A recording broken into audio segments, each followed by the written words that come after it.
Et maintenant, sans transition, pour la fin de cette édition de 13 heures, le début d'une nouvelle série à l'occasion des Journées européennes des métiers d'art qui commenceront vendredi. Jusqu'à vendredi, nous avons choisi 5 métiers, en commençant par un artisan passionné depuis son enfance par les ombrelles et les parapluies à Paris. Anne-Marie Blanchet et Jean-Yves May. Un atelier quasiment unique au monde.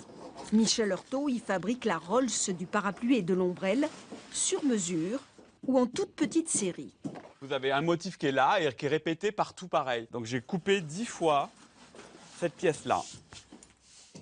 Donc ce qui fait que j'ai beaucoup de pertes, mais je récupérerai cette perte pour d'autres créations. Car ce damassé de soie coûte près de 300 € le mètre. La soie, c'est le tissu de prédilection de Michel Heurtaud. C'est sensuel la soie, c'est comme les bois précieux, c'est la sensualité, je veux dire. Mais il travaille aussi dentelle, lin, coton, qu'il fait traiter anti-pluie, anti-UV. Moi je vois tous ces tissus-là automatiquement monter, raccord, les rayures droites qui deviennent des courbes. Et comme je réfléchis en 3D, je vois, en voyant un textile, je vois une pièce finie et aboutie. J'aime les parapluies depuis l'enfance. C'était mon premier jouet, c'était mon mécano. Je veux dire, je démontais, je réparais, je cassais d'abord. J'ai d'abord beaucoup cassé. Mais avant d'embrasser sa passion, Michel Heurtaud a reconstitué des costumes historiques pour le spectacle. Puis il a été corsetier en haute couture, d'où son souci extrême de la finition. Aucune couture visible, elles sont toutes gancées. Les charnières métalliques, toutes protégées. Et sur la culture du parapluie, l'artisan est incollable. Il recrée, restaure n'importe quelle pièce, quelle qu'en soit l'époque.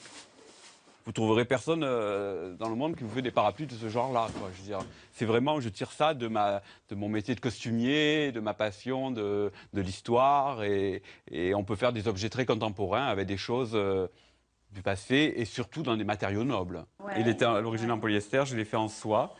Avec, bon, la bague est en or. Hein. J'ai amené une épave et je retrouve Ah ben il est tout neuf, oui, il est tout neuf. C'est des objets qui semblent très anodins. Je pense de nos jours, plus personne ne fait attention aux parapluies qu'on met, voilà, qu'on prend le matin, qu'on perd dans le métro, au restaurant, qu'on oublie.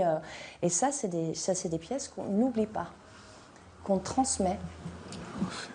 Car ici, presque chaque parapluie est une œuvre d'art, avec souvent un manche en métal précieux ou bois d'exception, ébène, palissandre ou même ivoire.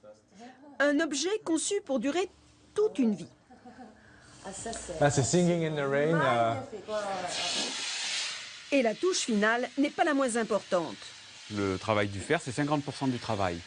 Il n'y a pas de pli, il n'y a rien, il faut que la tension soit parfaite. Si un parapluie n'a pas une toile en hypertension, le moindre vent va retourner, vriller les baleines. Et puis si vous n'êtes pas tendu sur la monture, vous n'obtenez pas tous ces galbes et ces courbes, ce qui donne le design à la pièce.